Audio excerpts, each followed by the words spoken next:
You're listening to Short Inspirations from Ralph. Why is there so much pain and suffering in the world?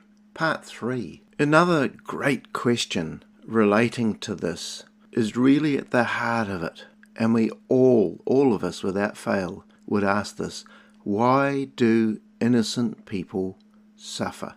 When a baby or a small child is lost through a war or some disease or an accident or some other calamity, the disaster has come out of nowhere, it seems, and they didn't ask for it.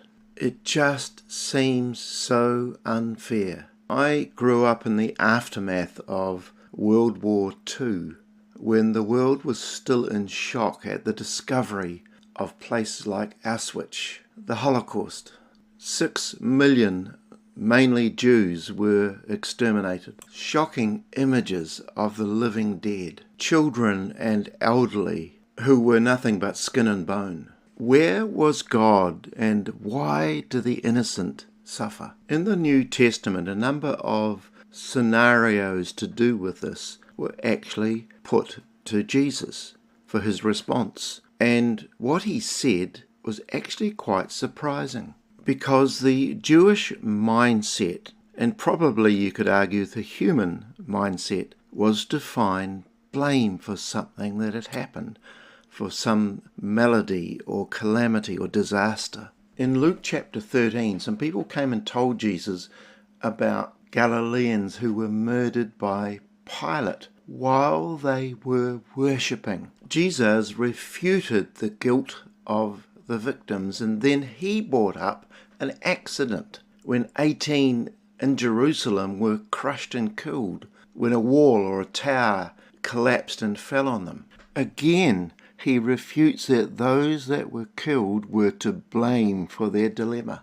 And then over in John chapter 9, there was a blind man who was blind from birth. And even Jesus' disciples had this mindset. They said, "Rabbi, who sinned, this man, the blind man, or his parents, causing him to be born blind?" And in verse 3 of John 9, Jesus said to them in the Message, "You're asking the wrong question. You're looking for someone to blame. There is no such cause-effect here. Look instead for what God can do." And then if you read the story there, you'll see that the blind man actually was healed. So in no way was Jesus going along with the who's to blame scenario, but rather, listen to this, he focused on a God who could change people's lives. In the first two scenarios, the murders and the accident, his plea was to run to God and to humble ourselves before him. In the third scenario, with a man born blind, he pointed to the answer. He said, "I am the light of the world."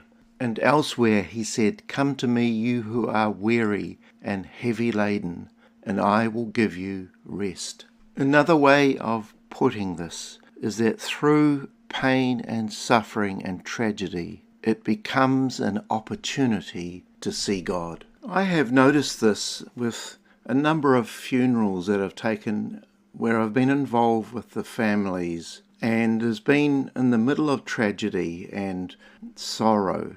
Something quite wonderful has happened. One young woman, 18 years of age, was waiting for an organ transplant but didn't make it.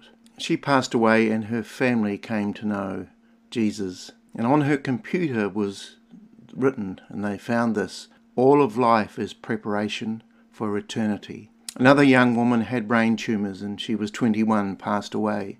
And she was a very avid follower of Jesus, but her family, who were far from God, all of them, families plural, came to know God through this tragedy.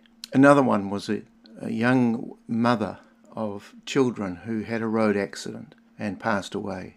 And her husband said this: "Now I know that God is real." And so through the tears, the anguish, the confusion, the questions, can come this incredible desire and quest for the face of God. I love this verse in 1 Peter 4:19. "So then, those who suffer for following God's will should enfold their lives into the Creator, who will never fail them and continue to always do what is right. God bless you.